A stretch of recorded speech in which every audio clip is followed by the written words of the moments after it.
Welcome to another episode of Planet Nerdtooine. I am your host, Nerdtooine. Thank you so much for joining us. We do an assorted comic book related content on this channel. We do reviews, interviews, news, and today we're going to have a great interview with an awesome indie creator, Mark Bandy, to talk about his book Psion. But before we do, let's introduce the most rock star host of all time, punk rock star, Year of the Collector. What is going on, my dude? Excuse you. I'm the punk rock speculator for this episode, okay? Punk rock speculator. Excuse me. So we have a great opportunity to get a lot of indie comics. Creators send us stuff all the time, and we read them. We get excited about it. But this one book that we got was so good that I actually got mad because I didn't do something as good as they did in Psion, which is the book we're talking about. So before we continue, let's bring on the creator of Psion, Mark Bandy. Welcome in. How are you doing today? Hello. I am doing very, very well. Thank you so much, especially for possibly the best compliment you could give someone's work. I really, really appreciate that. I promise there's no hard feelings. I completely understand. I feel the same way all the time about other people's work. and as we were talking before the show, like T.S. Luther and the creative team behind The Digger and the amazing creative team behind Do Not Disturb, I feel like as a creator myself that I am a horrible writer compared to them. And I'm very self-confident in how good I am as a writer, but they make me very self-conscious. Like, maybe I'm not as good as I think I am. And I was very happy to have that feeling when I read your book as well. We got the pleasure of reading Psion issue 1. It was brilliant. Why don't you tell everyone who may not have heard of what Psion is, the general summation of your great indie title? Oh, thank you so much for the kind words first. So if you don't know who I am, hi, my name is Mark, and I am the creator of Psion. It is a supernatural thriller set on a college campus. It follows this young criminology major, John, who's caught in a conspiracy. There's some strange people there trying to offer charity on campus, and he's the only person skeptical. Think Sherlock Holmes with some supernatural themes in the background. It's really, really a culmination of a lot of my personal experiences, inspirations, and it really ties heavily with my experience as a student at an HBCU when I went to college. It's because our story's set on an HBCU. So it's really one part detective story, one part college slice of life, fun type story, and then also supernatural thriller and like the back end. So it's very much a long time coming. It's not necessarily what I went to school for, but I worked a lot to try and get to the point where we could kind of do this, and it feels good to kind of have it out here and for people to really resonate with it. So. No, and people always say the best writing is when you write what you know, and it really shows through in this book because what really got to me is how real of a campus it felt like every single one of the characters, the students where I'm like, I know a person like that. I went to college. I've seen that interaction before. Like it felt so real. And I think a lot of books don't have that now. They just have a cool idea and they just run with it. And it doesn't make it feel like a real situation. And those books always resonate with me when they have some type of real world like hook, I guess, where yes, it has a supernatural, it has all the other elements, but it's on a college campus, so the college should feel real. And you did a really good job with not only the professors as well as the individual characters and how they interact, because I will admit there was a part in the book where I was like, oh, he went there. And I thought to myself, that is real. And I want to commend you for that, because I know there's a lot of writers that would shy away from any kind of faux pas or any type of they could ruffle anybody's feathers. And you didn't shy away from that. And I definitely want to commend you about that. Thank you. You know, I've been known to ruffle feathers. I'm gonna be honest. When I was younger, I might not have known the best about social cues, and I loved to parrot what I heard adults saying. So as I've gotten older, I think that I've kind of learned to kind of better voice when I actually feel like strongly about something. But I also kind of I've had a lot of moments where I said something and it cut through a room like a knife, and I wanted that to be an element of the story, because it makes the dialogue feel a lot realer if that's something that can Yes. actually happen. Especially when, if you give someone spicy dialogue, what happens when the world decides to get spicy in response, right? Or decides to maybe even like, take your words from you. So that was something that we really wanted to play with, especially with this first issue. So I'm glad that you noticed it and liked it. Yeah. Oh yeah. Yeah. I talked to Mark before this, and one of the first things that I told him when I first read the book is that I appreciated the fact that it was unapologetic, a representation of like lived experiences coming together, right? In so many words, because everybody feels like real genuine characters with lived experiences, right? And then as the issue progresses, you get to see some of those real world experiences that they go through to not shy away from those nuanced issues that we particularly people with different ethnic backgrounds or races have to like navigate those waters on a daily basis, and they show you how those things are being handled. And especially in mainstream comics today, a lot of creators either shy away from dealing with real life issues, especially nuanced issues, right? Stuff that's not necessarily always black and white, or they just don't touch it at all, right? And this book, Psion, from the characters makeup, from the being set in a HCBU, college professors that have locks, dreads, right? And they're not being they're not censoring themselves. I'm not talking about Uchenna and Mark. They're not trying to make this story or the characters in the story palatable for a broader audience. They had a story to tell, and they're telling it from their genuine perspective. And that was the thing that like immediately like impacted me from the go. Like as soon as I saw like the professor with the dreads in front of the students, I was like, yes. I like, and there's something I talked to Nerdtooine, and I didn't share this with you before, but I went to a Catholic university, right? And students and part of the staff had like to follow like the church doctrine, even people that were employed there. And I remember I had a professor that she was a female, and she was single, and she became pregnant. And I remember they put her in this tough situation where like you're working for the Catholic Church here. We can't allow you to be here single and pregnant and be teaching. So you either get married or we're gonna have to let you go. And I remember I was like it kind of like dawned on me, like these organizations, these institutions are not that progressive as sometimes people want to paint them out to be, right? And seeing that you are, because I don't have any personal experience with historical black colleges. I don't know how it is, but you do, right? And you open that window for me to see how things are, or how how other possibilities exist out there, right? Even if it's in a comic book story. And I appreciated that so much, and it took me a while to kind of like figure out why this impacted me, why like this got my attention so fast.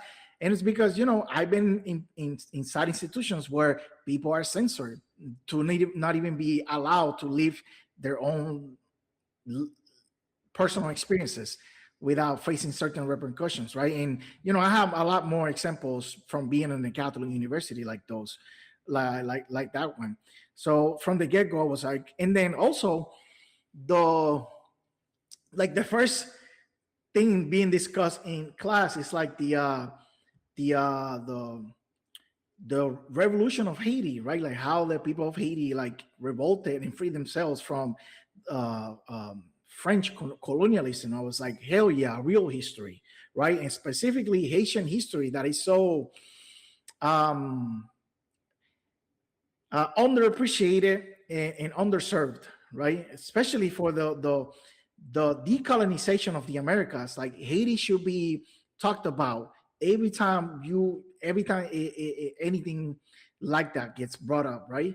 And it's not, right? So in you guys, made it a point to like put it front and center because like Nerdtooine was saying, the professor steps in front of like the projector and he like you get the image of like the Haitians fighting the against the French soldiers and whatnot, and he's standing with that imagery in front of him. Some heavy symbolism there. I don't know if you guys did that on purpose or not. I don't know if I got to ask you that, but it's very powerful stuff from like the first maybe two and a half, 3 pages. Thank you. No, it was honestly trying to figure out how to start the story was a little bit of, it took us some time. And I remember I definitely had to fight for the classroom scene, just because Che was very much unsure if it was like the smartest idea to just, start a series by putting someone in a classroom. Like, people might get bored with this, bro. Like, do you want to send people to school the first time you meet them? And it's like, nah, bro, we're trying to drop knowledge on these folks. You feel? We're trying to put them in school, bro. And like, once we kind of understood how it needed to be, the pacing kind of worked its way from there. And I want you both to know that the Haitian Revolution will definitely be a Mouska tool that we will be using later. It's definitely something that it's heavily foreshadowing something to come.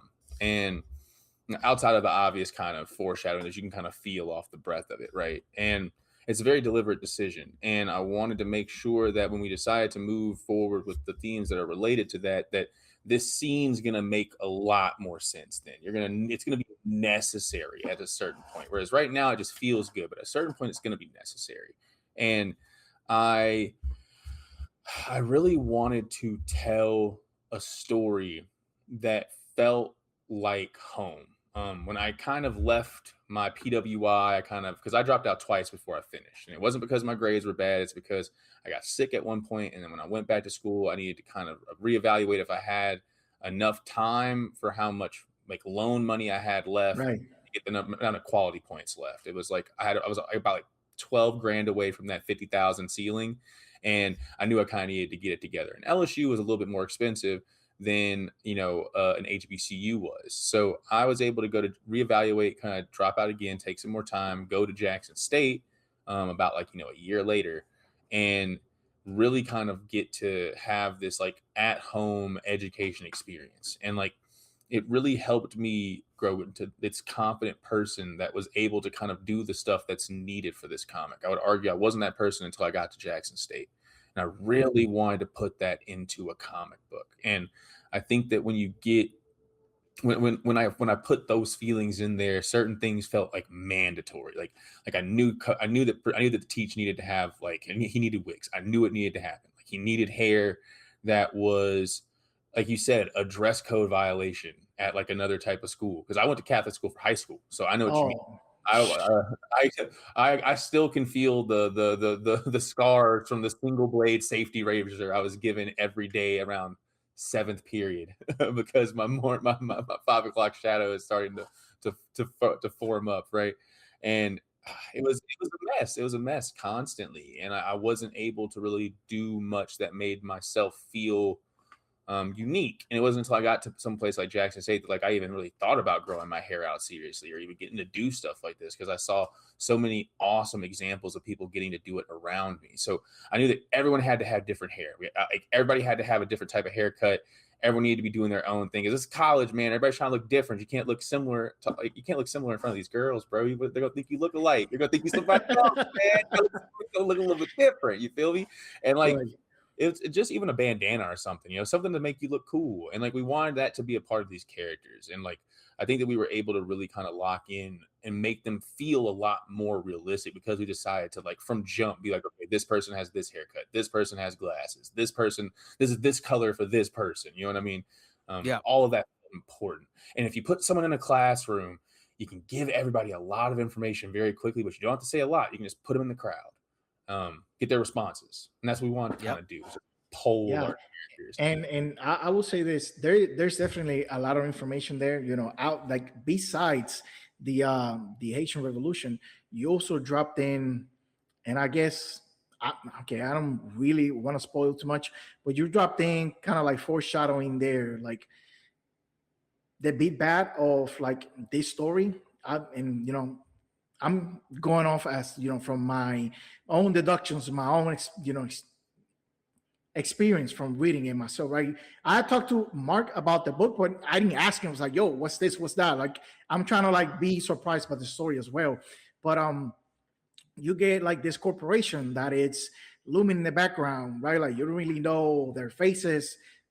Corporations typically don't really have faces like that, but you don't know what they're really about. You just know that there's something nefarious going on because the characters can feel that vibe. And one of the characters drop a a little nugget of like real world information there by mentioning like the Tuskegee experiments, right? And that was another one. Was like, oh, we are doubling down on like the real world, BS, right? And I was like, okay, you have me a Haitian Revolution, and then I was like, oh, Tuskegee, oh, we going there, oh, please. And then immediately I was like, oh, this is how like the plot is gonna like, I want to say maybe draw inspiration from what's going to happen to like the main characters and how it's going to turn from like a slice of life story to like a Gothic Southern thriller, right? And I think the reason this is so compelling is because like thrillers and suspense and like the horror genre, the more you can relate to the situation or the characters in there, like the more scary the story can be for you. Like the most you're gonna like buy into the suspense, the more like it's gonna be a thrill, because you can see yourself in those situations. You can see yourself in those characters. You can see yourself in their shoes, in whatever position they're placed on, right? Because like at some level it's something that it's believable, because you know this kind of thing happens in real life. So And I see, for me, I really like the, when you look at the quote unquote big bad, it's literally a company, and they have all we've seen from this company is a pretty white lady, and everyone's just trusting the pretty white lady because she's a pretty white lady. Have ski and everything. You're looking at this like in real world. Who's trusting the attractive white lady who goes on to an HBCU campus and is trying to give free surgeries? Right. No. Right.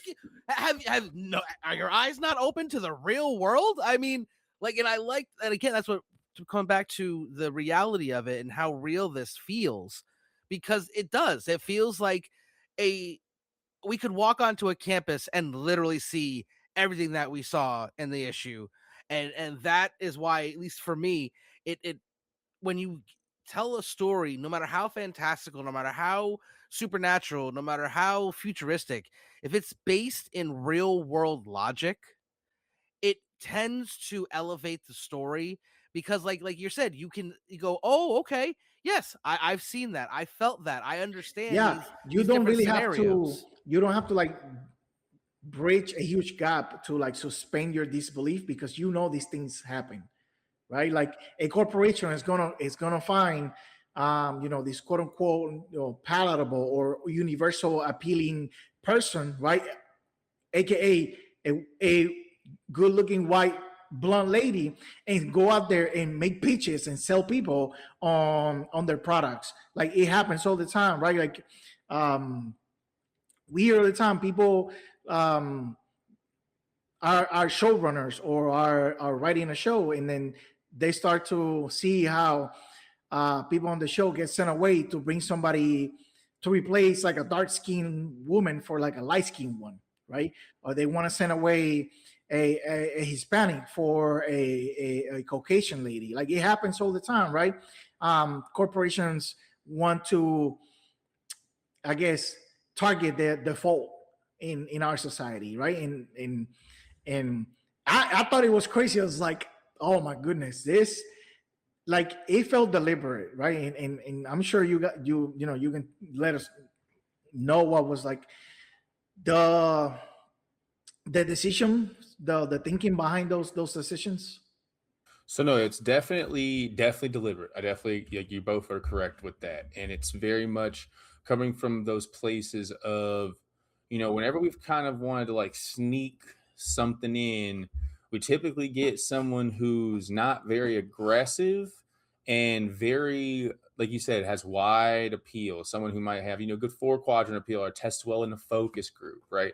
These are the individuals that they're sending to try and get this done, because they know that, a lot of people are not going to necessarily go against their best interests unless you decide to like distract them or kind of put a carrot on a stick. And Right. Unfortunately, this kind of does both, right? Because you have a distraction in the person being, very contrasting to the environment that you're sending them into. So what are you doing here?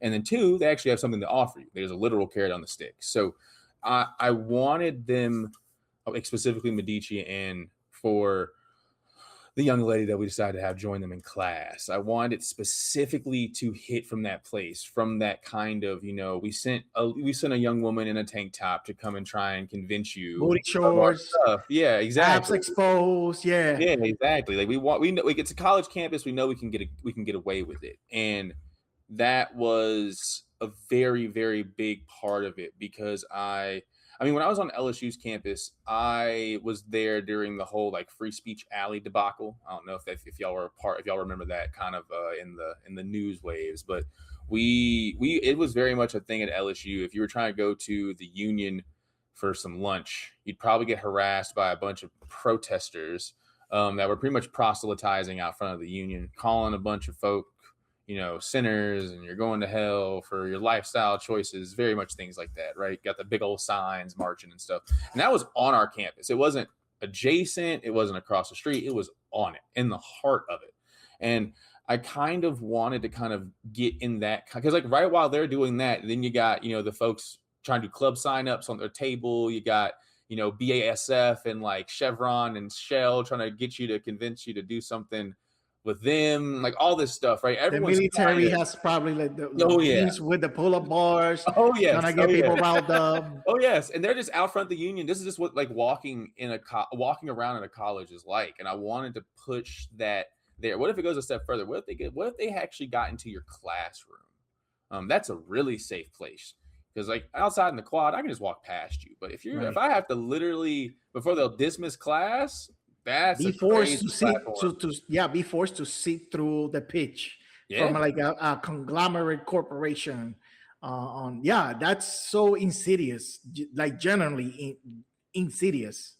And then using their small social credit that they have, right? They'll come in, hey, so we're mostly known for like our free water stuff, but now we got a new thing. Well, anybody who knows about free water is going to be in, like Danita was. And he's like, oh, well, I worked on free water. That was legitimate. So this must be legitimate. It's right. It immediately lets you get in. It's like, well, what if that legitimate thing was like a loss leader? What if they were waiting? Like, what if this is Costco, right? What if that was the Costco hot dog and now the next thing is the helicopter? Like, you know what I mean? Like we're escalating immeditely in scale here and in ridiculousness. And like, that's pretty much what ends up happening to John, is like, he gets conned by the Costco hot dog. It was reasonable, affordable. It was nourishing to his body. But now suddenly, why is there a helicopter on my tab? I don't need this. It's like, now he's going to have to deal with having, helicopter eyes. No, I'm sorry. I had to go for the Inspector Gadget joke. I'm sorry. I had to go with everything. And for, what I like really is the underlying tone of if it's too good to be true, it probably is, and how so many people just group think into going, no, no, no, it's fine, it's good. Let's all do it. It'll all be fine. And then you always got that one person who's like, man, I don't know about this. And then everyone kind of being like, what is your problem? They're trying to be super nice for no reason and with no for in it on themselves. Could that possibly be bad? Did you hear what you just said? Like, who does out of the kindness of their heart? Let me fix your eyesight. A surgery that would, without insurance or even with insurance, cost a crap ton of money. Here, let's give it to you for free. And no one, except for apparently one person, is like, y'all don't see something wrong with this? Like, who just gives away stuff like this? There's got to be something in it for them. And most people, and I think that's, again, it goes back to what I keep saying about how real this book feels. That's how a lot of society works. They hear something and they just go, okay, yeah, we're in. In the people who are on the outside going, really?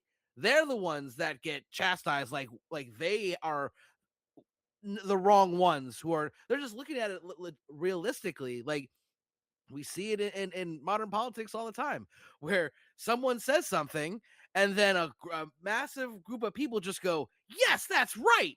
And then the other ones are look around like, that wasn't even a sentence. How could it be right? What do you mean? And then we're the ones that are the people who are questioning the overarching positive thinkers, group thinkers. We're the ones that look like we're crazy. And we're just like, how did you not see it? And I think that your main character is feeling that, and it resonates, at least with me, when I look at things like that. Because a lot of times when, like, if there's a movie or a TV show that everyone's telling you to watch, I will refuse to watch it out of principle. Like, I still to this day have not watched a single episode of Stranger Things.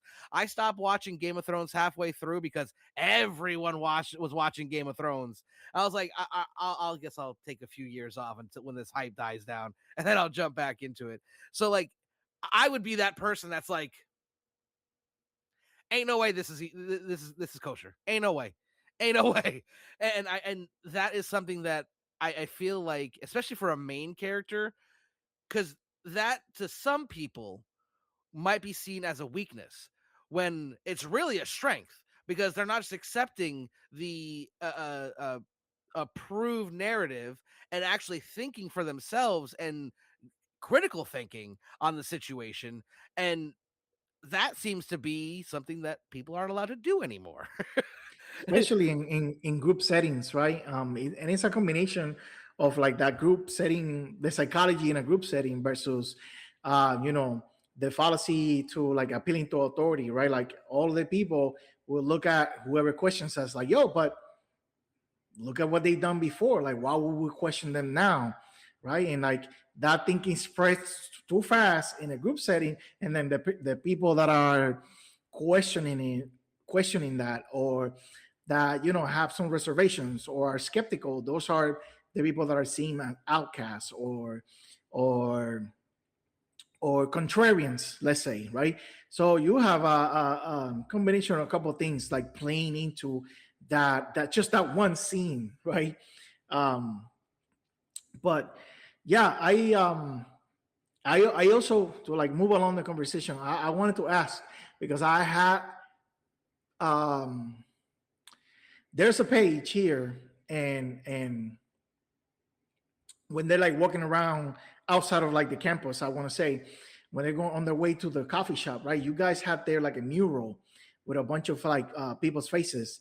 And I wanted to ask, and I forgot to ask you the first time we talked, who are the people in that mural?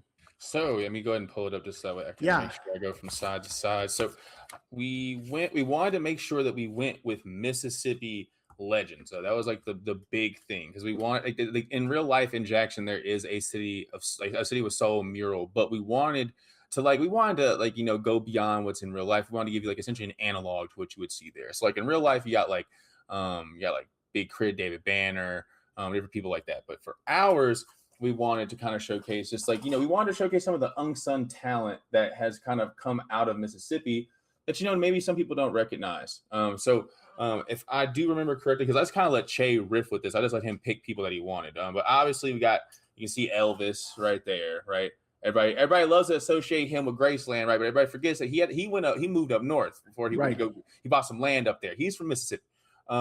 Same with Sam Cooke and Jimmy Davis. We also have Brandy over here to the side because I had to put my girl Brandy up here. Both Brandy and Ray J are from Mississippi. They love to also pretend, but they're not like that. It's not like that. They've just been in LA for a long time. I can understand they were kids and they was in Mississippi, but still, we wanted to showcase that. We wanted to put that on a mural just because sometimes Mississippi doesn't get the shine that it deserves. 50th in the nation and a lot of stuff, and sometimes they can be the butt of a lot of people's jokes because people don't think to take them seriously for a second, or just think of them as real people. So when I went to school there, Mississippi was a very, very real place, and my alma mater, my nourishing mother, is in that state. So I wanted to kind of I wanted to punch up Jackson as a capital, as like a southern landscape that we could use for a story. Because whenever we do Southern Gothic, New Orleans is always everyone's number one pick. And I'm from Louisiana. Right. I love New Orleans.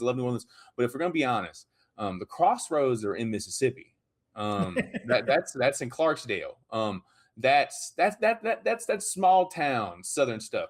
We can leave the Big Easy out of some stuff, or we can visit the Big Easy and come back home. But I would argue that a journey to the crossroads and back, it can't firmly sit within the city. I would argue from that point where I think we are looking to, I would say, vibe chase a little bit too hard. New Orleans is cool, I get it, but there's some other cool stuff in the South. In the South, and we got to really showcase that in the book. Right here, we got to put the archway from Jackson State's campus. This is them leaving campus. This is an actual kind of one-to-one of what it looks like on Jackson State's campus. We also got to put the planetarium. This is the actual planetarium in downtown Jackson. That's another thing. I saw a bunch of landscapes, right? That based on Jackson, I could pull them out on Google and say, oh, okay, this is an analog, this is a 1-for-1. But there were some others that I didn't recognize or wasn't sure exactly who it was because the mural, I remember pulling up a mural from a HBCU, but it wasn't a 1-for-1. So I said, okay, this is something that they handpicked to color the background of and make the city feel alive in its own way, right? And I wanted to ask you about that, because when I seen Chen's talking about his own art and the way he talked about in the promo video for the Kickstarter, he put lined out or detail his inspirations, where he draws inspiration from, right? And I could definitely see a lot of street art and when it comes to in a lot of fashion, right? In his art style, and then there's a lot of Basquiat elements to his art, right? Is that so fortunately we couldn't have him here today. I would have loved to pick his brain about that too, but it's what makes the perfect combination with your writing, because you have this unique story that you wanted to tell from this particular perspective, right? Your lived experiences and whatnot, and then Chance comes in with all these influences that match so well with what you was putting on paper. That's how I see it, right? I don't need anybody to agree with me. That's how I'm experiencing you guys' story. I don't agree with you, Year. No, I obviously I do. I love the art. Really is its own vessel in this book. The story's great, and I wanted to touch real quick on, you were do you really want to put them in a classroom to start? And I love how you said that no matter, yes, we did that for a reason for this issue, but it becomes bigger moving forward. And I feel and I'm glad you fought for it, because I feel when you're trying to tell a story, sometimes you have to kind of just boil it down to a story and not so much a action-packed thriller. I know, and me as a writer, I took a big risk on my issue too, taking it away from the main story and introducing basically the narrator who's just sitting in a radio tower. And I fought with myself on it, thinking no one's going to want to read this, but it's necessary for the rest of the story. So you find a way to make it entertaining and to make the art pop off the page with, like, I keep going back to the projector, is just multiple different panels where he's just walking and it reflecting off of his face, and it's like, wow, I'm so ready to pay attention. And I didn't pay this much attention in my own classrooms when I was in college. Like, I'm locked in. Let's go. And it's very brave to do that, and I think it hit exactly what you needed it to. And even more knowing that it's going to be even more important moving forward, just cements it. Like, and that's one thing I don't think a lot of creators are willing to do. They just want to reward the reader and try to give them the fan service and give them everything they want, when sometimes the story needs to be told a specific way for it to hit every single note. And I think you did that brilliantly in this first issue. And then one thing I wanted to bring up is the altercation when they were walking to get coffee.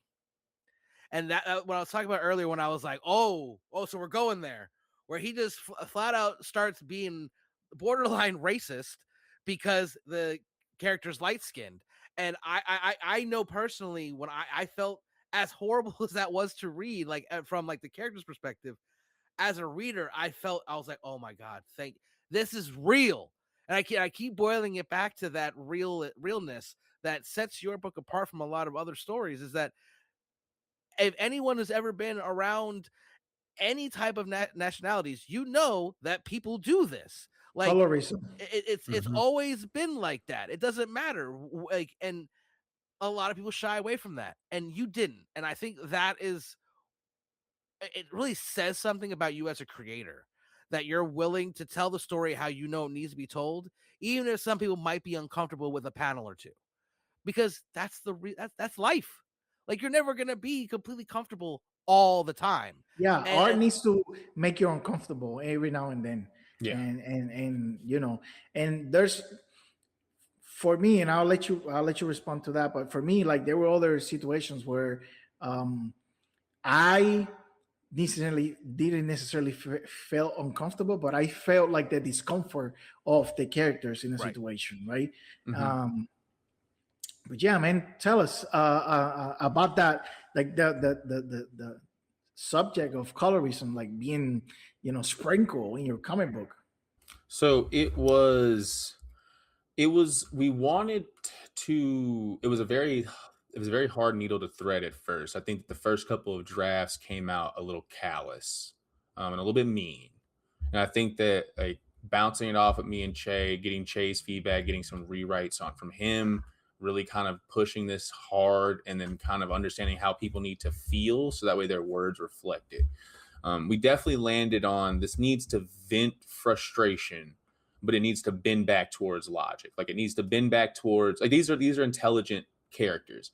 They need to be brought back to, like, they're not going to be able to just run away from, like, truth from that long. And I knew that I wanted everyone to be a little bit wrong about it too. I wanted everyone to be wrong in some aspect. Like, I wanted, like, Danita to be wrong about the unhoused man situation. I wanted John to be wrong about judging Jen. I wanted Willie to be wrong for just immediately roasting Mason. I wanted Vincent to be wrong for trying to roll up on Danita. But hey, girl, what's good? You a real pinting today, baby girl? You don't even know what that means, Vincent. You're from the UK. What's a pinting, my boy? Do you speak Yoruba? Do you speak Yoruba? You don't. You don't speak. You're not Jamaican either. What's a ting? So I wanted everyone to kind of showcase a little bit of that flaw that we talked about. And it's going to, when people's flaws start, ramming against one another, they're going to come to a head. And, like, I think John and Danita end up having that boil over moment whenever they're going back from Coffee Co, because they're both kind of sat there with this moment of, okay, so I get what you're saying, but think about this, like, think about what you're actually saying, right? Like, do you want to shake your fist at authority as you walk past its establishment, and then claim that you can somehow be a part of it? or do you want to actually get inside the guild and start changing things? And like that's the real conversation here, is that John's realizing very quickly that he might not want to be a guild member. You know what I mean? He might want to stay outside looking in here, because and I remember talking to Yancey about this whenever we were still getting early on. I talked to him about the idea of like, John and the special agent stuff. Like, can you be a good man with a good job, right? Because like in our communities, I'm sure if you've got retirement, an annuity at the end of it, you got some benefits. We consider that a good job. You know what I mean? Right. Like you're doing well. You're doing well. Your hours are set. You know when you're supposed to show right. up. There's a checklist for what we all think is a good job. Good hours, weekends life, off, work balance, holidays, paid time off, healthcare, retirement, like all these things that we all have been told all of our lives that we need to obtain through a quote unquote good job. Yeah. And like John's working at this angle, like, yeah, he cares about having a good job, but he really cares about following in his mom's footsteps. That's why he's doing this. He's doing this because he perceived the hero of his life, of his childhood, was in this line of duty. And that's what he wants to do. He wants to be like his hero. And like, unfortunately, his mom, she was taken away like for like in a freak tornado accident, something that would have, she stuffed a bunch of kids at her elementary school in a closet and pretty much was swept away by the whole deal. That's not a typical police interaction. You know what I mean? No. She was an SRO at an elementary school. She protected kids. She walked them across the street every day to school. You feel me? Like she was a different type of law enforcement officer. And she was like subsidiarity wise, she's at the local level. My boy's going immediately to federal with it. You know what I mean? Exactly. It's like he wants to go to Quantico or bust. And like, you might need to think about this, John. You need to think for a second. And it's not until Dr. Alvaro kind of sits him down, suddenly everyone's flaws are kind of set to the side for a second. Whenever Teach finally looks up for a second, it gives you a funny look. It's like, I'm sorry, who did I write this letter for? You didn't tell me all that, right? And it's now I got to have a real conversation with you. And I think that was what we wanted to lean on here, was that like everyone has a flaw. Everyone's going to do something wrong, but they're kids. They can make mistakes, and it's okay because they have a mentor in their life that can kind of set them back straight after they've all kind of already sparred at like with their peers about this. They've gotten their feelings out about it. Now it's time for Teach to kind of come through with the last bit of knowledge so you can understand where you sit in all of this. And that was important. I wanted the campus also to, as far as like the colorism topics, I wanted to be kind of fun. You know what I mean? Colorism can sometimes be really, really hard and like, daunting, but like, what if you just decide to make it kind of fun? Like, what if like the dudes, what if it's banter? What if that's like your homie, and every time you show up on campus, he's making your life hell? It's like, that's a different type of environment. And I wanted to showcase that, yes, there is a twinge here it's hard, but he's also the transfer student. He's late. It's kind of like he's rookie, if you will, like on a football team. And it's kind of like he's getting that little bit of hazing here. And you'll see later on, right? Because Mason's character is definitely going to continue to lean on that. On an HBCU campus, what was jokes on a PWI campus might look like actual discrimination. And that, like, are you losing the opportunity to do things? And like, that's what he's trying to leave to get here, right? So these are just jokes to him. He's cool, bro. Just don't tell me I can't come to the lab on Saturdays. You know what I mean? Like he's looking for that type of environment. And like, it might seem like he's like a little about it. He could take some jokes. At the end of the day, he'd rather that than what he came from. And I think that's why I wanted to establish is that like this is a campus that definitely it picks on its own. It's very much it's a house environment, man. You're getting I know Yancey can relate, man. Whatever your flaw is, it's probably gonna be your nickname, right? Like I was a chubby kid. My grandpa nicknamed me Turkey. Because apparently I was real big and wide. I had some big old wings on me too. He's like, get the big old wings like a turkey. And I was like, that's wild. That's a wild one. I don't think I ever heard that. Turkey's crazy, bro. And then I hit a growth spurt, still kept doing it. Yo, so I'm gonna like share mine. Yeah. My father's nickname was Jancy, right? His real name was Felix. That's a whole separate story. they do this thing in Puerto Rico where like everything that it's like the diminutive of or like the little version of, they just add like a ito at Yep. the end, right? So like baloncito, right? So they do that with children too. If your dad is Pedro and you all are also named Pedro, then you are gonna be called Pedrito. That's how it works, right? Yeah. And to me, my dad passed away when I was like 10 years old, right? And I was Jancito. I wasn't Jancy, I was Jancito. And I'm 38 years old. My family, all of them, still call me Jancito. I'm the tallest person in both my mom's side of the family and my dad's side of the family. Like whenever we take group pictures, I stand on the back like this because I just tower over everyone else, and they still call me like Little Jancy, basically. See, it's never going away. I don't have anything like that with my family because for the most part, I'm a very short man and I have a very loud mouth. So I've always been picked on pretty much everywhere I go. So my home was they didn't really pick on me too much because they knew I was just coming home from that all day. But I used to work in kitchens, and I used to get called my gordito. Gordito. And I'm like, listen, I know I'm kind of chubby. Where's Mark? Can you see Mark? I can't see him. I'm back. Sorry about that. My internet is sometimes awful. I'm very sorry about that. No worries. We were just talking. Everything's been crazy recently, but this is one of the main reasons why we don't do it live. Is I can edit and make this look like it never happened. So the real reason is because Nerdtooine is afraid I'm gonna go off and say a bunch of stuff. No, I'm just playing. Right. We're gonna get canceled. If it's anyone who's gonna get us canceled, it's gonna be the white boy. Okay, let's be real. Let's call it like it is. I'm just gonna be the one that gets us canceled. we have like a limited amount of F-bombs we drop, and he takes most of them usually. So yeah, no. All right. So it'll be him. Where were we before? What was the last thing? Yancito. We were talking about like you're the tallest person in your family now, and you're still Yancito.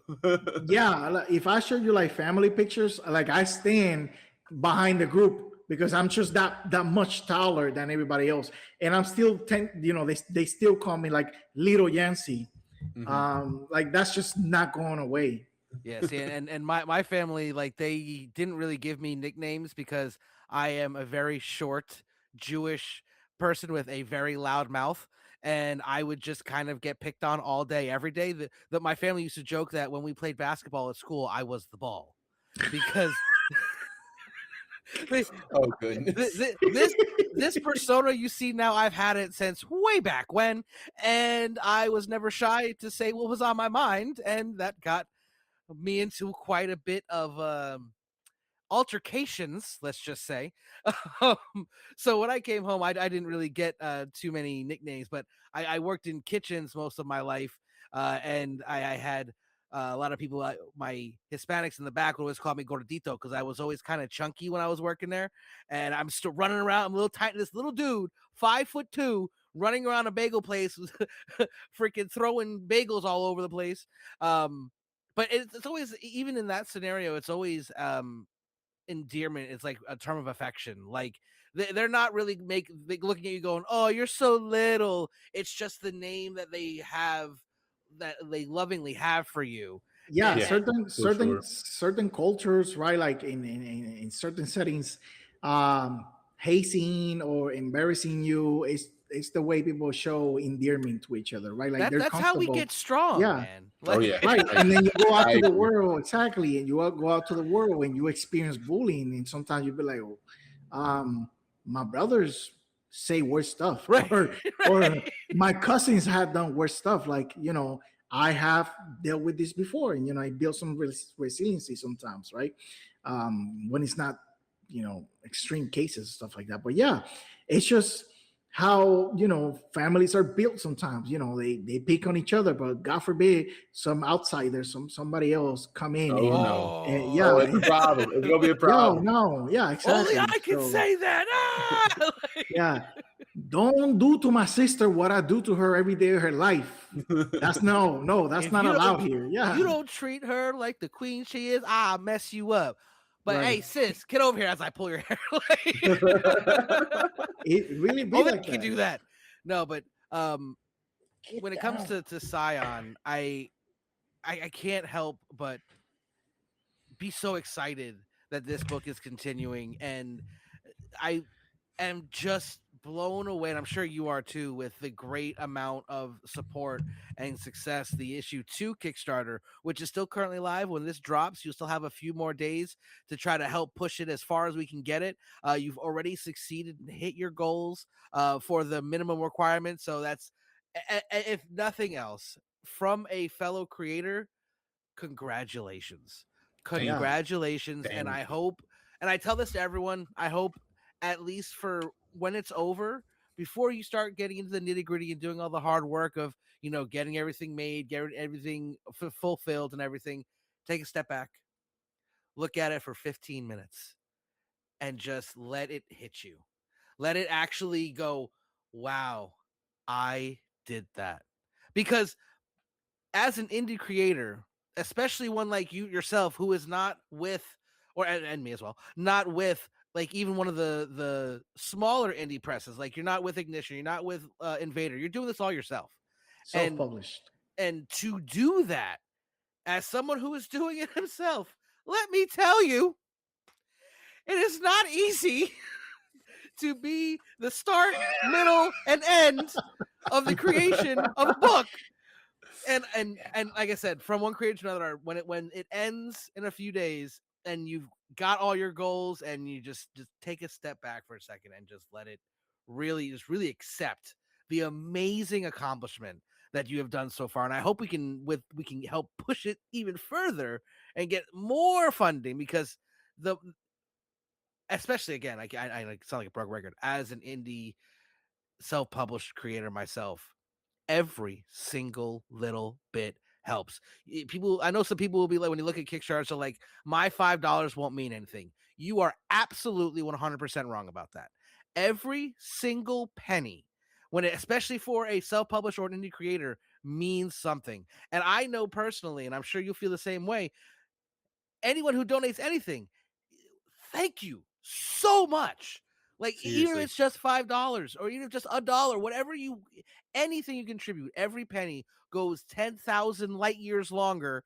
That's light years is, yeah, it's distance. I'm right. Light years further for an indie creator than it does for a Marvel or a DC or even an Image.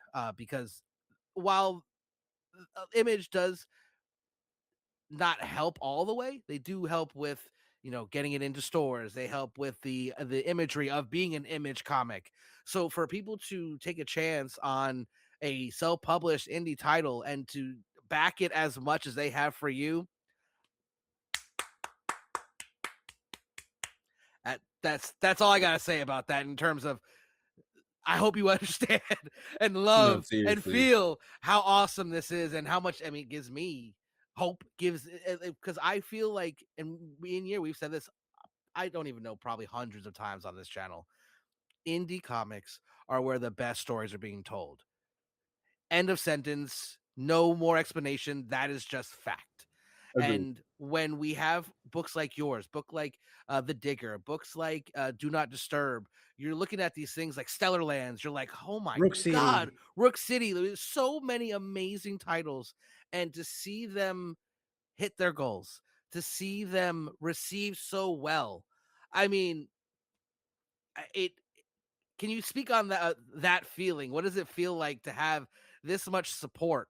Because I know you're only 2 issues in, so it's still got to be kind of new for you.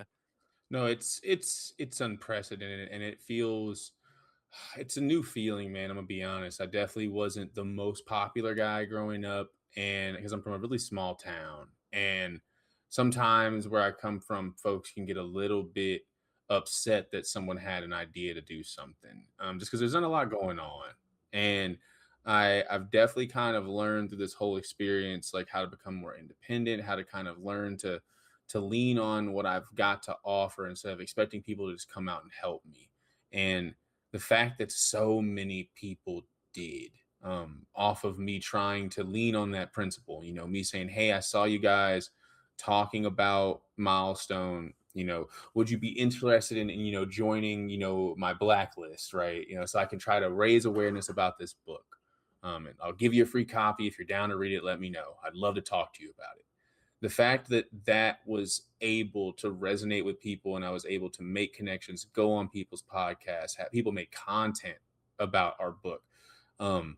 It's unreal. I'm gonna be honest. And I'm just kind of now understanding just how beautifully interconnected this community is, based off of how much so many people from so many different parts of this community that I saw decided that they were like, yeah, we're going to show out and try and help Mark today.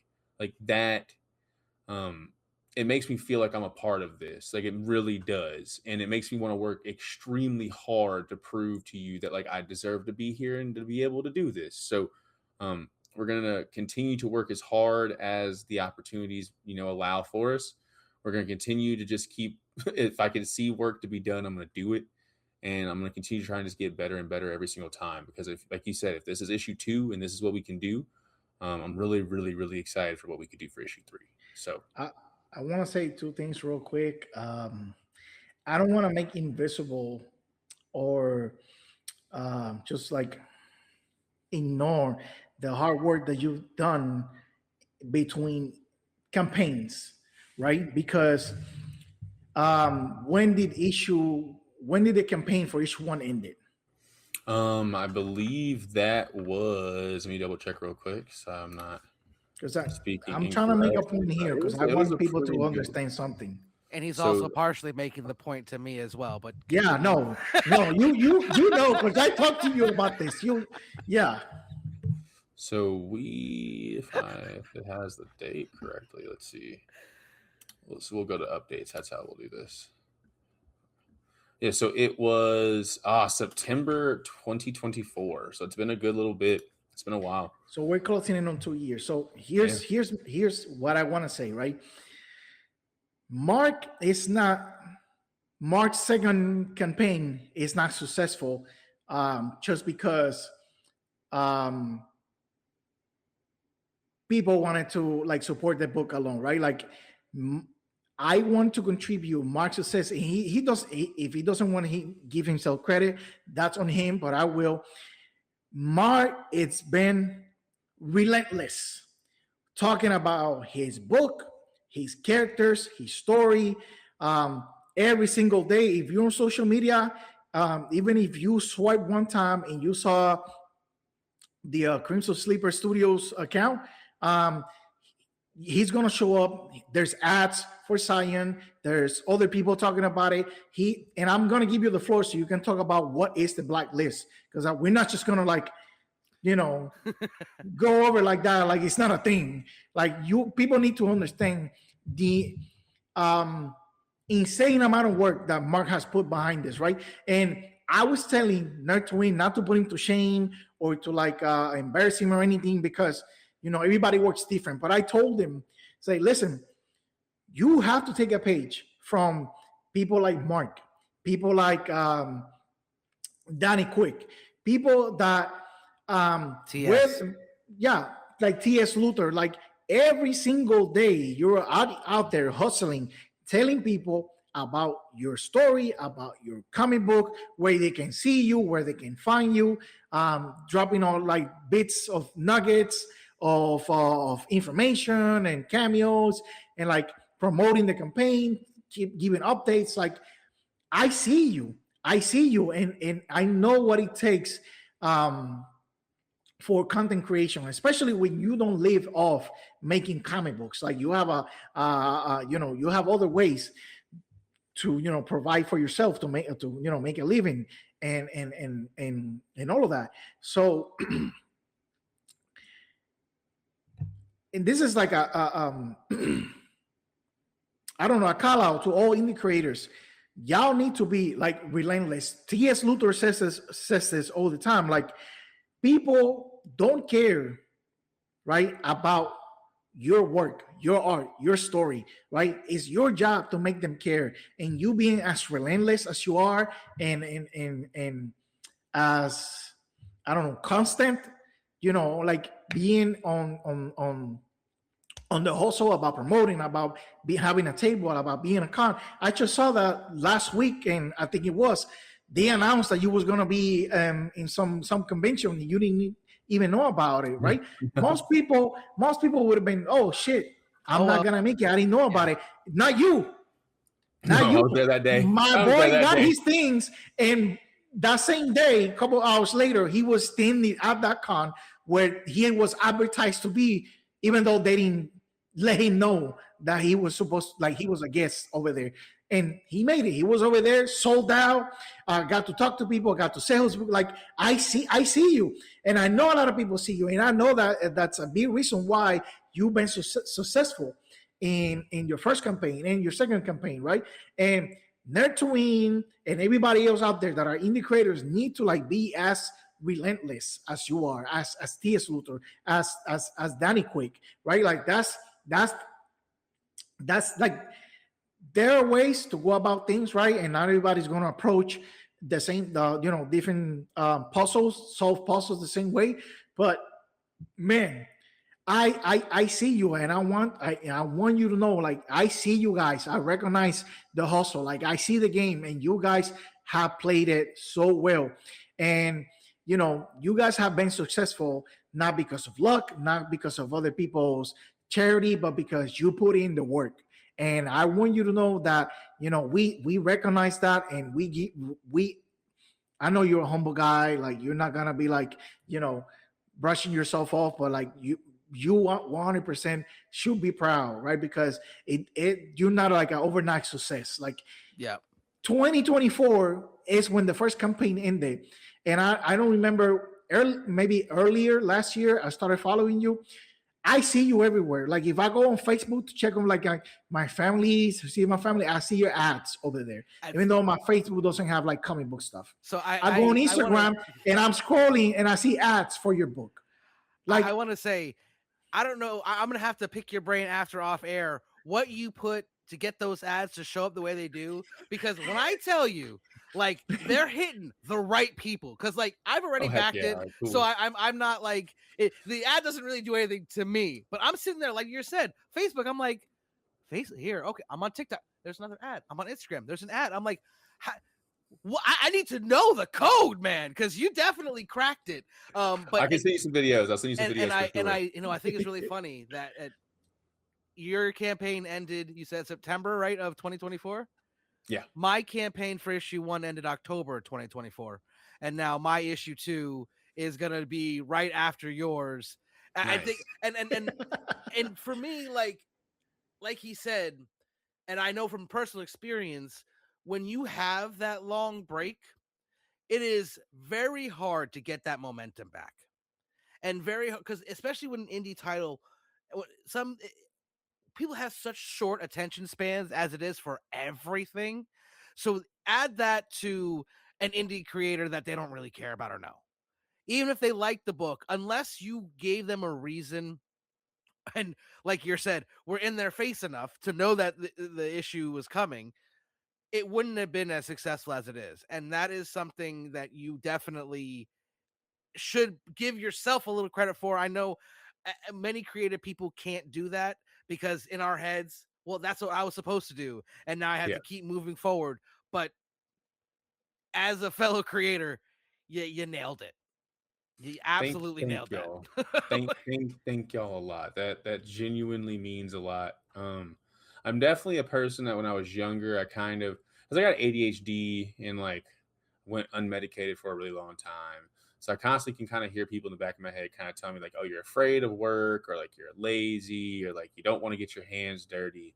And like, as I grew older and more unmedicated, I really, that put a chip on my shoulder. I wanted to go learn stuff, man. And like, I grew up in a single parent household. It's me, my mom, and my nana growing up. So like, there were moments where like, we kind of needed a man in the house. Now I was a young boy, bro. I still remember this one time, my grandma's, she was, God bless her. She grew up during like the end of the Depression, right? So Graham had an old timey way of thinking about stuff. She thought that, a man does a man's job and a woman does a woman's job. Very antiquated, very old timey. That was her time, right? Right. But it would go to fantastical places sometimes. I was like 9 years old. We were driving back from church one day.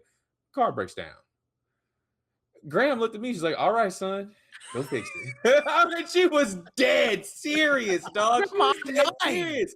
I can just see the engine, Grandma. Like legit. I remember I would pop the hood. Go open the hood and Like, figure out what's going on there. it was legit the meme of that dude standing in front of the wires. Yeah, with his first day on the working for the city. Yeah, that's what it was. And my mom was like, "That boy can't do that." Bro, can you imagine like little Mark can't even like see above the hood like that?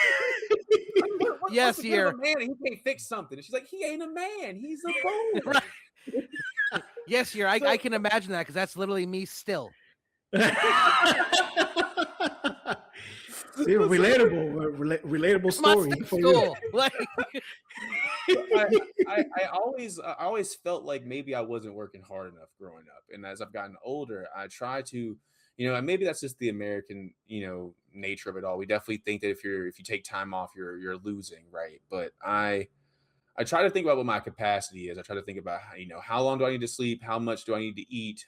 Realistically, how much can I spare for TV that day? And then like everything else is pretty much me trying to figure out how to make this crack. Like straight up, I'm trying to figure out how to make this shake and figure out how to keep this going. Because I really want this to be my career at this point. I genuinely do. Like I'm all eggs in on this basket. And I think that that's okay because I've really fortified this basket. I got a different basket from everybody else. This isn't your standard store issue basket. We decided to reinforce it with some extra stuff, give it a comfort grip. You know what I mean? So it's our basket. We're going to try and work with it, and we're here for the long haul. We bought it once, so we bought it nice. So we don't have to buy it twice. And I don't know. I'm very much nervous as if I'm doing enough. Am I standing up straight enough? Am I shaking people's hand hard enough? Am I looking people in the eyes while they're talking to me? All of it, I'm very much kind of being incessant about.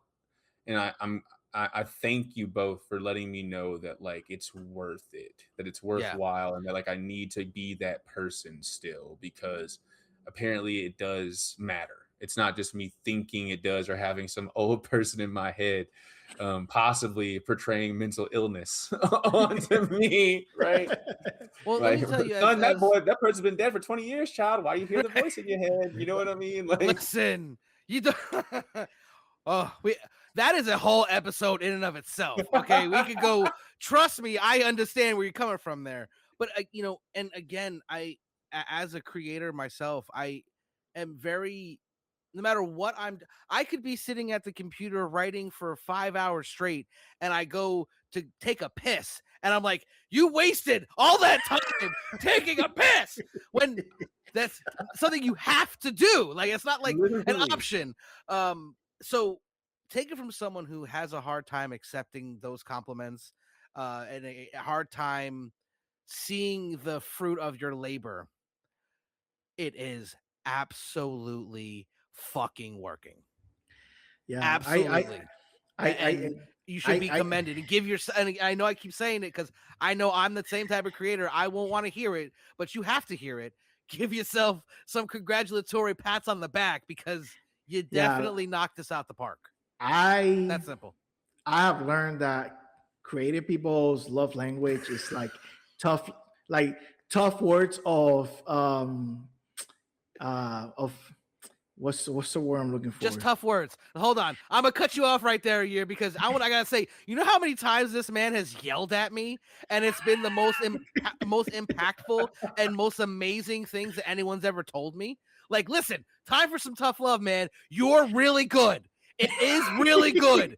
Stop second guessing and get to work. Yes. Okay. Yeah, no, yes. But like in reality, I'd be like, fuck all that, fuck this, fuck that. I don't give a fuck. and like that's how, like, I understand that, a lot of creators have, suffer from some variation of like imposter syndrome, or doubt would be like creeping up 24/7, or and I just feel like I have the voice to cut through all that shit and let people know, give them their flowers, and make sure they accept them, right? Especially about things I care about. Like things I don't really care about, I'll give people flowers, and it's up to them whether they take it or not, right? Because like I'll be moving on with my day. But like when I encounter a creator that has done something that can transcend, language, culture, ideologies, religion, like something that can impact people's lives in a way. I will stop whatever I'm doing that day to make sure that you understand that what you're doing matters, right? And I'm talking to you both, okay? I know that you're not. I know that Nerdtooine is older than me, but I can talk to you like this, son. Okay. What you guys do matters, right? Like, we can't fathom life without art, right? Writing, music, illustration. So, I am like that voice, that Puerto Rican accent voice in your mind that will remind you that I need you to keep doing this, that I need you to believe in yourself. And even when you don't believe in yourself, I believe in you. And that goes for both of you, right? And if Chen was here, I'll be screaming at him too, okay? That's just how I am. Yeah, yours very much. He will gladly give you your flowers, but if you won't take them, he'll just beat you with them. And then at the end, when he's done, you're like, you know what? Thank you. I needed that. I really did need that. I didn't believe it until right now. But listen, I want to open the floor for Mark to tell us about the Blacklist, because this is like a whole spin-off story that came about, the world of comic books, and he made it into like a real thing that people need to learn about this, because he out of nowhere created like a resource tool for independent creators, right? And I want him to like have the time to like explain how it came about, how he went about to like face that challenge, and what came out of it. All right, Mark. So by all means, tell us, what is this Blacklist? Like, you show a coin that said the Blacklist. What's going on here? What's this about? So I made little poker chips so that way we can kind of commemorate the moment. And I'm gonna definitely send this out to each of y'all in y'all's orders. That way you can have one.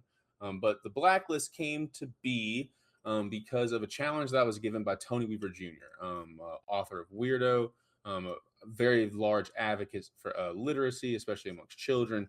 And Tony, whenever the Dakota incident was happening, he was somewhat lamenting a lot of the community action that was kind of created in some of the social media campaigns around the book, because he was wondering if we could possibly get that type of traction for something that didn't have static in it, something that didn't have to, benefit the big two or just a large press, something that was creator owned, getting this type of shine. And, I kind of chimed in and said, I think that, we should try to look at these moments to try and lift all ships, no matter where we might exist on the harbor. And hopefully that way we can try and build more later on. And Tony kind of, reached to me in a little bit of cynicism, but was more so like, being very real about it at the same time. He said, I want you to keep a list of every person that you saw that was talking about Milestone. And I want you to then ask them if they'd be willing to talk about you. Take a tally, keep the metrics, and then kind of like present the data after everything's done, so we can kind of see what if there's any sort of potential to reproduce something like that, right? And I took it as a challenge, just because I like the numbers, and I was willing to kind of test the numbers, see everything out, and also just to kind of take the challenge to kind of build myself up, do the work, and try and tell people about my book. So that's what the Blacklist was. The Blacklist was me going around, looking on social media, trying to see who was passionate about Milestone or about comics and wanted to try and talk about the books that maybe don't get enough shine, the ones that might be blacklisted in the minds of some. I thought maybe they might want to advocate for, and maybe they might want to use my book as like a way to kind of, bring everyone together. So that way, once I'm done with my campaign, we could give this list to the members of the Blacklist, so that way they could send it out to all the different creators that they think are worthy of getting a little bit more shine. So that way they could use this as like a base template for networking whenever they want to do a Kickstarter, or just tell people about a book they have coming out. And I'm definitely going to make resources online available for it. I'm going to be giving the list out to people once I get all of the data kind of confirmed and everything. Once I do a final catch up video and everything, get the data visualized, I'm going to give it out to everybody so that way they can try and make something happen with it, just like I did, and hopefully grow it. The goal is to grow this into something bigger, so that way we can continue to have community action and eyes on the books that we like, because that's the big thing. We want to show people the books that we like. So I have been very much. I've been feverishly keeping a Excel's document, lots of data. I'm going to probably spend about a good 2 to 3 weeks on trying to get everything with that figured out in regards, because I know I'm going to want to do a long form video about that, and then try and chop it up into a bunch of short ones. But it's going to be fun, and I'm really excited that we were able to, because obviously I don't think that Psion had the success that the Dakota incident had. I'm not trying to say that. We have about 180 backers right now, but considering that we had 96 for our first Kickstarter, I'm literally jumping for joy, and I'm very glad that I get to be a part of something that is mine, but also it seems to be ours at this point. It seems to be something that other people want to grab onto as well. And like, I'm more than willing to share this story with everyone if they want to hear it. So I'm really, really glad that people like it. Okay. I have a follow-up question. But before that, 180 backers is nothing to scoff at, right? And I be telling Nerdtooine this all the time. Like, if you have your 180 backers in the same room with you holding your book, you will be a little bit overwhelmed by the sight of that, right? So, I can handle it.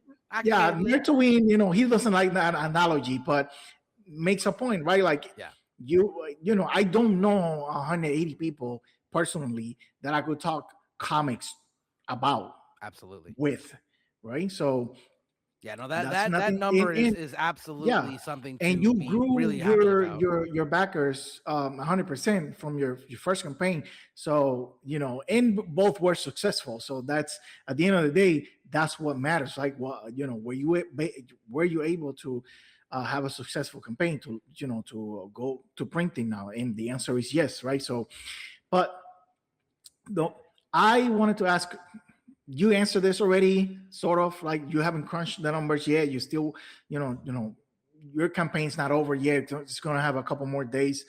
But I wanted to ask, right? How, like, if you go ballparking, how many people are currently, as of today, in the blacklist that you saw them on social media, you got your information, and you reach out to them? How many was the total number? Oh, he has it in front of him. I love I'm about to go ahead and just pull it up real quick. Because I'm going to mess up the numbers if I that is professional. We love it. Mess that up. So if I'm correct here, did I keep the number up here? Okay, cool. So total, we were able to get, we had a total number of, I believe, 139 people that we were able to get in contact with, and we were able to do, so if based off of the numbers I have here, I believe that we were able to get it looks like 79. So we're about half, a little bit more than half. 79 people what? And I still have to update. Actually, I still have to update. There are some right. No, this is a ballpark. This is like raw numbers as of right now. Yeah. So you had like 130 some people that you reach out to, and you have 79 people that did what exactly? Yeah. So we so based off of our criteria, we were looking for were if you were willing to, you know, accept a copy of Psion, maybe do a review of it, maybe just talk about us, maybe even like point people towards the campaign. Any of and all of that was accepted, as long as also along with sharing our you know, our stuff on your stories, all of that. 79 people. Yeah. So we were able to get a little bit over half of the people that we were able to talk to. They were able to come back and say that they were willing to try and do something with us. That return is insane. Yeah, like in most scenarios like that, not necessarily in comics, but in just like other applications, when you send out, say, 200 emails, like I know I did for my job, we had to send out like reviews every time we spoke to someone. We had to send them an email, and the turnaround was literally like 12% who actually answered the survey. And like that was like huge. People like 12%. We had 12 whole percent, guys. And that was like a lot. And you hit over 50%. That's just wild. Other That's industries wild. Would die to replicate that. So I remember talking to Don about it. I was like, you know, I'm cool with 5%. I think 5% would be a cool turnout. If someone, because like we're cold calling people, you know what I mean? It feels insane. Legitimately, it does.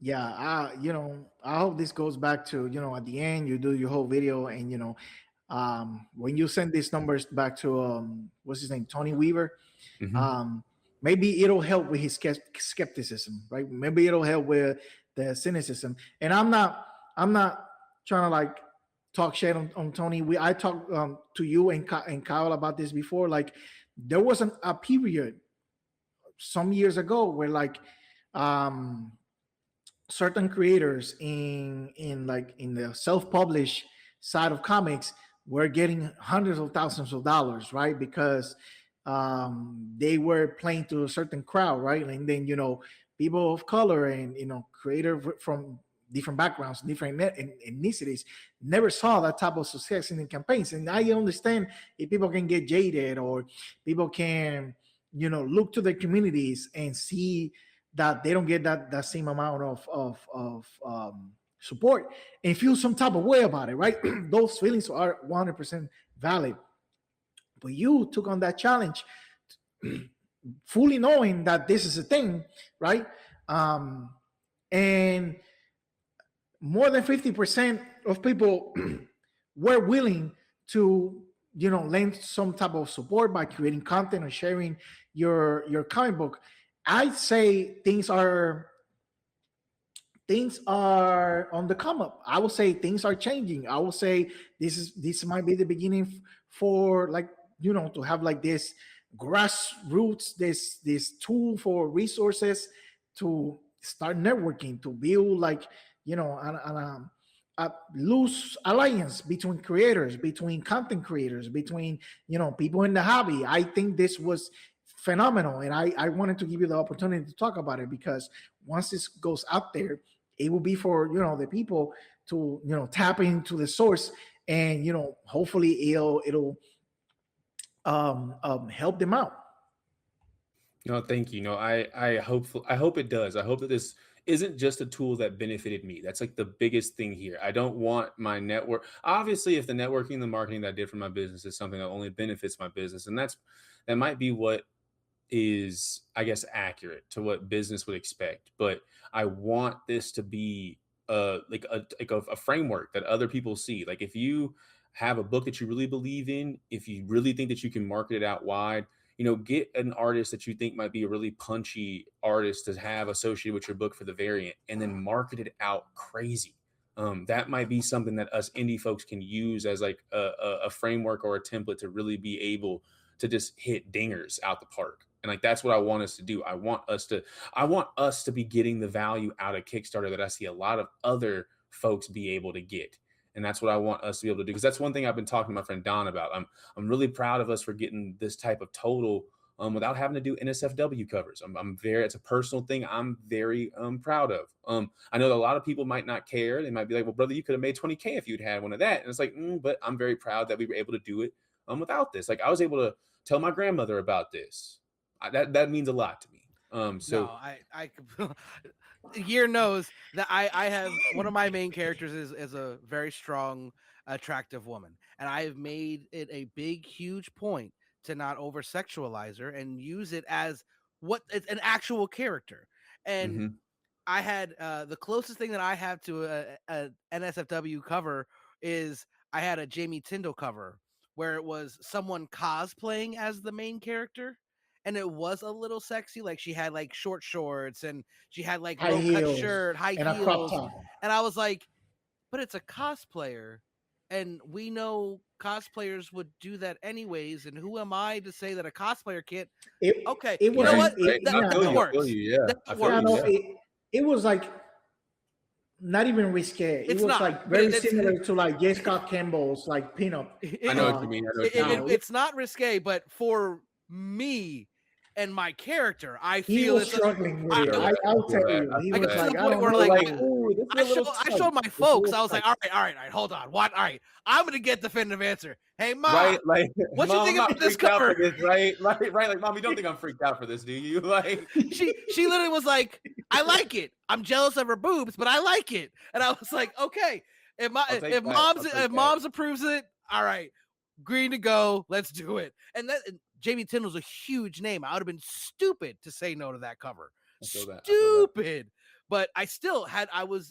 It's There were not other even, offers to do definitely Oh, some I've had a risque couple stuff. that And people literally were like, hey, why don't we do this? I'm like, absolutely not. Mm-hmm. Absolutely not. What we could do, we can make $10,000. I'm sure we could, but not with my book. It's not happening. My And name's on that. Like, exactly. And listen, more power to you. If that's what you sell, if that's what you're into, that's on you. I'm not talking down to you. All I'm saying is, with my intellectual property and with me being in control, that's something I'm going to avoid as much as humanly possible. And I agree. Because it's gotten to a point now, like we all know sex sells. It's been that way since the dawning of humanity. And to ignore it completely would be stupid, of course. But there are a lot of people that are leaning into it on purpose and not delivering any substance behind it. Just that cup. It's like, oh, look at this. It's a naked lady. $20,000. Yeah. What do you I get what mean? you mean. I What- definitely know what you mean. Did you read that? Are you gonna read that book or just stare at the cover while you're having a handy? Like, let's be real. Like, what are we doing here? And that's something that I think it's very easy as a creator to be like, fine, let's do it, because you don't have to do any work. It sells. Period. That's just, there's always gonna be gooners. There's always gonna be people looking for those sexy, explicit covers. You don't even have to try. There doesn't have to be any substance behind it. And it speaks to your title. I mean, a little my title as well. That we can still get those numbers without having to use that crutch like so many other books do. I agree. It's so easy. Yeah, $20K. Sure, you put a little girl in a cover like, hey, look at me. $20,000 no matter what. If people are watching or listening and they don't have no idea what we're talking about here, just go to Kickstarter and click on the comic books section and scroll down. Like 8 out of every 10 projects have some goonery in there or some not suitable for work content in it, or it's just straight porn, right? Yeah. It's beyond cheesecake at this point. It's right. Beyond cheesecake. And it's something that me and a bunch of my buddies, we all kind of have opinions on, we all kind of talk about, but we all have our own personal philosophy on it. And for me personally, I knew that I wanted the art to be able to just kind of stand on its own. And I get that would be real easy to just kind of, add something in, because maybe it's salt to a dish, right? It just tastes better if you just dump some salt on top of it. But I'm also worried about too salty. It's really easy to become too salty real quick. I think once you go there, you can't take the salt off. No, you can't take the salt off. No, exactly. And now your brand is salt. So like I want some other merriment to be there. I want to throw in some pepper, some sage, some cayenne, some paprika. Like, give me some good stuff, for those Caucasian people who are watching that don't know, those are called seasonings. Those are spices. Yes, spices. That's what you put into your food to make it taste better. Just for the record, everyone. Okay. Right. Like legit, I understand the Jewish man being the person to be like, I need you guys to lock in, get it together. It's like you and Cajuns are like the ones like, so what are we doing, man? What are we doing? What are we doing? Did y'all forget the seasoning cabinet exists? And then like y'all wasn't sure with the salt, right? Because y'all been supplying the good salt to everybody for a minute, right? The kosher salt. Yeah, kosher salt. Like, so we know. Listen, honey, we know about our salt, okay? Oh yeah, good salt. That's some good stuff. That's some good stuff. So I agree. Screw that Himalayan stuff. Give me the kosher salt. I'm with you, man. I'm with the pink Himalayan to try to make me pay 10 times the amount for salt. All right, iron. I can go find iron in my diet, guys. Let me trace amounts of it in my salt. Like whenever we put the iodized salt for the peasants, that made sense. We need iodine. We need trace amounts of it to be good. We're getting iron. We get, and then also the pink Himalaya is not giving us the iron. It's a whole thing. I can go on today. Again, that's a whole nother episode of the podcast. Yes. But yeah, no, I'm really glad that I'm really glad for what we were able to prove with this book. I understand that what we were doing is definitely small press numbers. I understand that what we're doing is very much the definition of indie, but I think that's what makes it exciting. I think that's Absolutely. Why I'm really pressed to go forward, and I think that this whole exchange has really put a battery in my back. Yeah. Well, again, like we keep saying, You did this on your own. Sure, you have a whole team behind you and all of that. That they deserve credit too. No question. I'm not saying that, but you don't have a publisher who's doing the work, who's getting you gigs, who's booking you in interviews. And we were talking before we even got on here what it takes to just make a book, and that's a lot of creators are lucky and have gotten themselves to a place where all they have to do is create. They hand that off to the editor takes care of it. They hand it off to the writer, to the letterer, to the colorist. They do all that. They send it off to the publisher. They're the ones who send it to shops. When it's indie and self-published like what we do, it's all on us. We don't have somebody in a warehouse bagging and boarding our books. They're sending we get them in a giant box from the printer, and we bag and board every single one ourselves. And granted, for me, I while it is tedious and takes a lot of time and energy, I relish in it, because when I'm bagging and boarding books that I look at it and go, wow, I created this and someone paid real human money. Shout out to Dan Housen. Thank you for uncursing the Knicks. Real human monies to get this, and they want it. And not because I'm some big internet personality that just decided to make a comic book, not because I'm pushing some propaganda that people could just jump behind, not because it's all these tits and ass everywhere, but because they support either the story, the art, or even us as the creators ourselves. And for you to be at this point now where you're starting to look around and go, wow, we really did it. And it's still got a few more days to really push it even further. It's not something that a lot of people will ever understand. And I hope that anyone listening can understand how much work goes in to just making the book. And then you take it a step further to get on all these podcasts, to get to all the conventions, to find your creative team. Like a lot of creators, they'll go into a publisher and be like, here's my idea. And they'll go, okay, here's an artist for you. Here's a letterer for you. Here's this, just write it and hand it in. And we'll take care of the rest. It's not like that for people like us who are doing it ourselves.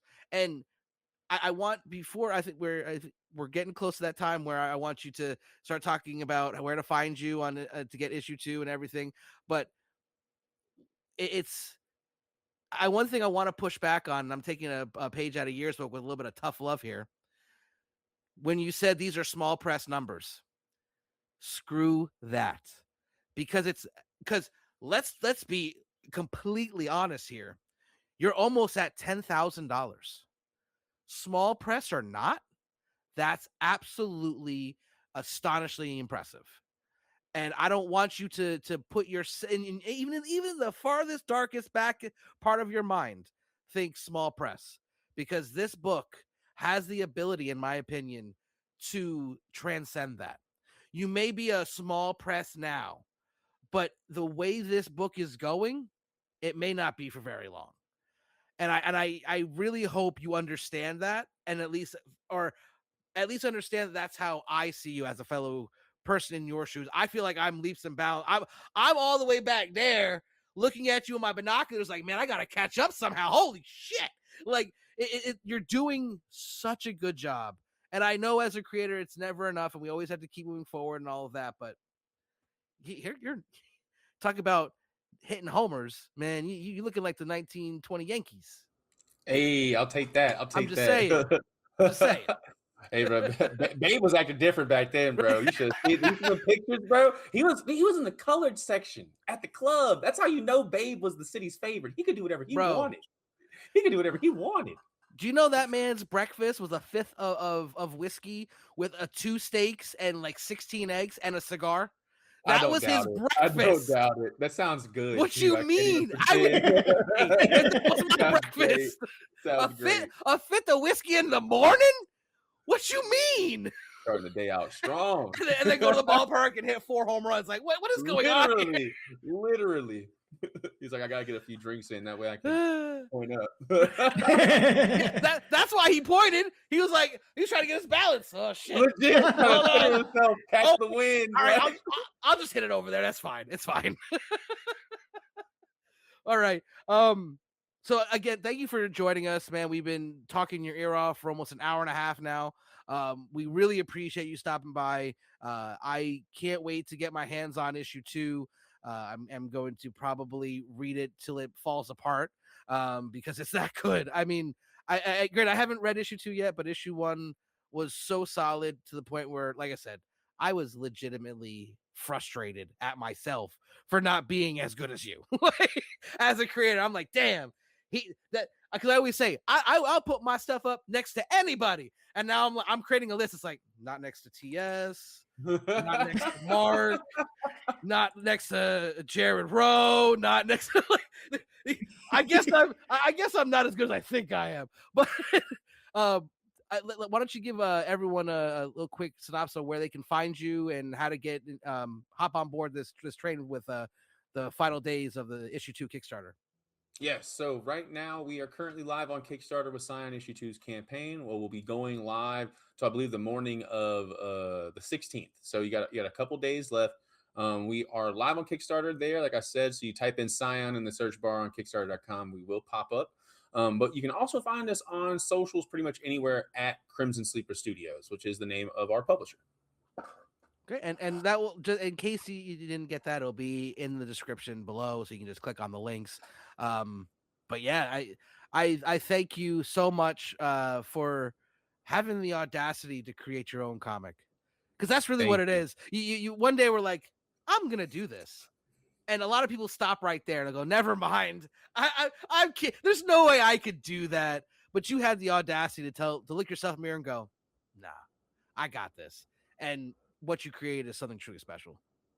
Thank you. That really means a lot. Especially coming from a fellow creator, that genuinely means a lot. Thank you so much. Like, the words you've all given me tonight definitely filled my cup up. So I'm going to use it to try and give y'all some more cool comic books.